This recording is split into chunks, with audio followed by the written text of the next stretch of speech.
Baik, pertemuan kita kali ini kita membahas tentang mengidentifikasi, klasifikasi sel, jaringan, organ tubuh manusia dan hewan. Adapun tujuan pembelajaran kita yaitu siswa dapat mengidentifikasi struktur sel, jaringan, organ dan sistem organ pada manusia dan hewan. Nah, di sini kita bisa melihat bahwa struktur sel hewan sama seperti struktur sel pada manusia. Jaringan tubuh hewan terdiri dari jaringan epitel, jaringan otot, jaringan saraf, jaringan penyokong, dan jaringan ikat. Ya. Kumpulan beberapa jaringan untuk melakukan fungsi tertentu disebut sebagai organ. Nah, organ hewan ataupun manusia terdiri atas organ luar misalnya tangan, kaki, hidung, mulut, dan sebagainya. Dan organ dalam misalnya hati, ginjal, jantung, paru-paru, usus, baik usus halus, usus besar, ya, ada lambung dan sebagainya. Organ usus halus sendiri disusun atas 4 jaringan, yaitu yang pertama jaringan epitel, penghasil enzim dan penyerap, melakukan penyerapan makanan. Jadi makanan diserap di usus halus. Makanan yang kita makan, ya, kita akan masuk ke kerongkongan, kemudian diproses di lambung, kemudian masuk ke usus halus, dan situ terjadi penyerapan sari-sari makanan yang kita makan yang nantinya bermanfaat bagi tubuh kita. Yang kedua adalah jaringan otot, yaitu untuk gerak peristaltik. Misalnya pada otot jantung, ya, di situ tanpa kita kontrol, tanpa kita sadari bahwa jantung bergerak secara peristaltik untuk memompa darah dari jantung ke seluruh tubuh dan kembali lagi ke jantung. Kemudian yang ketiga adalah jaringan ikat. Kemudian lemak, darah dan sebagai bantalan mengangkut sari-sari makanan. Keempat adalah jaringan saraf, yaitu mengkoordinasikan ketiga jaringan tersebut. Jadi segala bentuk yang berhubungan dengan aktivitas jadi dirasakan diproses melalui jaringan saraf, kemudian ditransfer ke otak dan otak merespon, ya, apa yang terjadi. Baik. Di sini saya akan menampilkan contoh-contoh organ, ya, baik pada hewan ataupun manusia. Nah, ini adalah contoh organ hati. Ini organ jantung, ya, yang berperan dalam memompa darah. Ini organ hati tadi, ya, di sini terjadi proses. Nanti kita akan bahas satu persatu nanti apa peran dan tugas daripada masing-masing organ dalam tubuh baik manusia ataupun hewan, ya. Di antara lain misalnya hati di sini berperan dalam mensintesis atau mengubah asam lemak menjadi gliserol, ya. Kemudian jantung berperan dalam memompa darah dari jantung, dipompa, dialirkan ke seluruh tubuh, kemudian kembali lagi ke jantung. Nah, ini adalah ginjal. Di sini terjadi proses penyaringan, ya, urin, ya. Jadi urin disaring di sini, kemudian nanti dibuang ke ureter. Nah, di sini adalah otak yang akan terjadinya proses sistem saraf bekerja, ya, yang mengolah dari reseptor yang misalnya dari kulit, ya, kita merasakan sesuatu, kemudian melalui sistem saraf masuk ke otak, diproses dan dibaca apa yang terjadi. Nah, itu peran daripada sistem saraf, ya, masuk ke otak. Jadi otak juga terbagi-bagi. Jadi ada otak depan, otak tengah, ada otak belakang, ya, cerebellum, otak kecil. Nah, ini adalah organ usus, ya, ada usus halus dan usus besar. Di sini terjadi proses penyerapan makanan dan sisa-sisa atau ampas dari makanan yang diserap tadi kemudian dibuang ke usus besar melalui anus, ya. Nah, apa itu organ? Organ adalah kumpulan berbagai sistem organ, ya. Sistem organ adalah kumpulan berbagai organ yang bekerja sama untuk melakukan suatu fungsi tertentu. Nah, kita lihat dulu di sini ada kita mulai dulu dari sel, ya, dari unit terkecil dari makhluk hidup. Jadi unit terkecil dari makhluk hidup kita lihat. Jadi pembahasannya adalah kita mulai dari sel, ya. Nah, kita mulai dari sel dulu. Jadi tadi kita sudah bahas secara keseluruhan ya bagian-bagian dari organ-organ tubuh makhluk hidup. Nah, kita bahas mulai dari struktur penyusunnya, mulai dari yang paling kecil yaitu sel. Jadi apa itu sel? Secara definisi kita bisa definisikan adalah bagian terkecil dari suatu organisme atau satuan terkecil dari makhluk hidup atau satuan fungsional makhluk hidup. Nah, ini adalah contoh gambar dari sel ya. Di sini kita coba ambil perbandingan antara sel hewan dan sel tumbuhan. Tapi ini cuma sebagai pembanding saja ya. Nanti kita lihat apa bagian-bagiannya. Nah, di sini ada bagian-bagian sel antara lain membran sel, inti sel, mitokondria, vakuola, badan Golgi atau aparatus Golgi.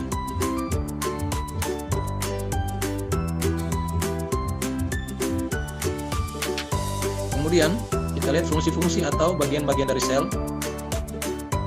Yang pertama dinding sel. Nah, jadi sini ada perbedaan ya. Kalau pada sel hewan dan sel tumbuhan. Jadi kalau pada sel tumbuhan itu dia adalah dinding sel lapisan terluarnya. Kalau pada sel hewan dikenal dengan membran sel. Jadi ada perbedaan di sini ya. Jadi kalau pada sel hewan itu membran sel, yaitu berperan dalam menyaring zat yang keluar masuk ke dalam sel. Kemudian kalau pada sel tumbuhan ada kloroplas. Nah, itu bedanya dengan sel hewan. Kalau pada sel hewan dia tidak memiliki kloroplas, karena kloroplas itu cuma ada pada sel tumbuhan karena dia berperan dalam tempat terjadinya proses fotosintesis. Begitupun dengan vakuola. Jadi pada beberapa jenis sel terdapat vakuola kalau misalnya pada sel hewan ya, tapi dia ukurannya sangat kecil, berbeda dengan sel pada tumbuhan yang memiliki vakuola, ada yang berukuran besar. Berikut inti sel ya, atau nukleus, berperan dalam mengatur seluruh kegiatan di dalam sel. Berikutnya adalah mitokondria, yaitu tempat terjadinya respirasi sel. Nah, kita akan melihat bagaimana kita akan membandingkan antara sel hewan dan sel tumbuhan supaya jelas bagaimana perbandingan antara sel hewan dan sel tumbuhan. Nah, di sini kita lihat untuk sel hewan dan sel tumbuhan. Pada sel hewan tidak mempunyai dinding sel seperti yang sudah dikatakan tadi, kemudian tidak mempunyai kloroplas, vakuolanya kecil, bersifat liat dan bentuknya secara umum berbentuk bulat. Sedangkan pada sel tumbuhan mempunyai dinding sel, mempunyai kloroplas, memiliki vakuola yang besar, kemudian bersifat kaku dan bentuknya kebanyakan berbentuk persegi. Berikut kita masuk pada jaringan. Apa definisi jaringan? Jadi jaringan adalah kumpulan dari sel-sel yang mempunyai bentuk dan fungsi yang sama. Jadi baik ukurannya ataupun bentuknya ya memiliki bentuk serta dalam menjalankan fungsinya dia punya fungsi yang sama. Jadi kumpulan itu maka akan membentuk suatu jaringan. Di sini ada beberapa macam jaringan. Yang pertama adalah jaringan otot, jaringan epitel, jaringan saraf, dan jaringan ikat atau jaringan penyokong.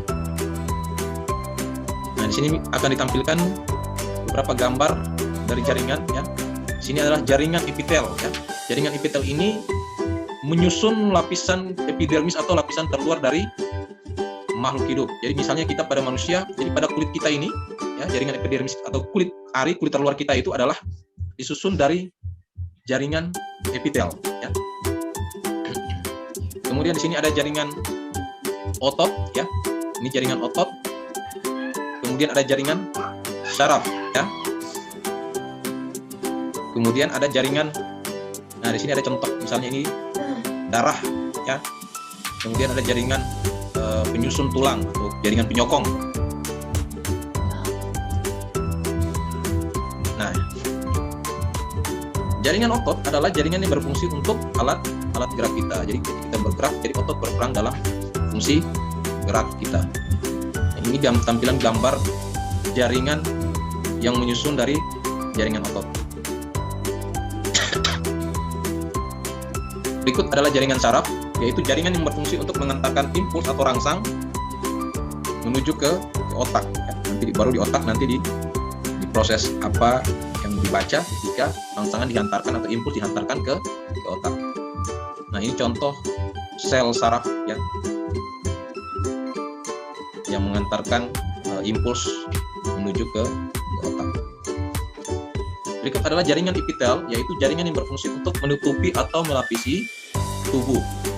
Nah, di sini Ini ada contoh jaringan epitel ya. Misalnya contoh tadi ada lapisan kulit terluar begitu tersusun atas jaringan epitel. Terakhir adalah jaringan penyokong atau jaringan ikat, yaitu jaringan yang berfungsi untuk menyokong atau mengisi tubuh. Nah, ini contoh dari jaringan penyokong.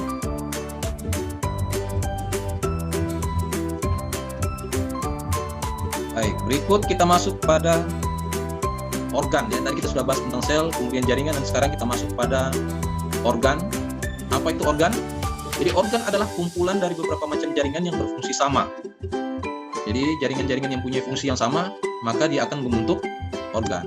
Di sini ada beberapa macam organ, contoh ya, seperti yang sudah ditampilkan tadi di awal, misal jantung, hati, organ tangan, mata, ginjal, dan sebagainya ya. Di sini akan ditampilkan kembali beberapa gambar dari organ-organ tubuh. Di sini ada organ jantung ya. Ini organ mata. Organ ginjal, paru-paru. Nah, kemudian kita masuk yang terakhir pada sistem organ. Apa itu sistem organ?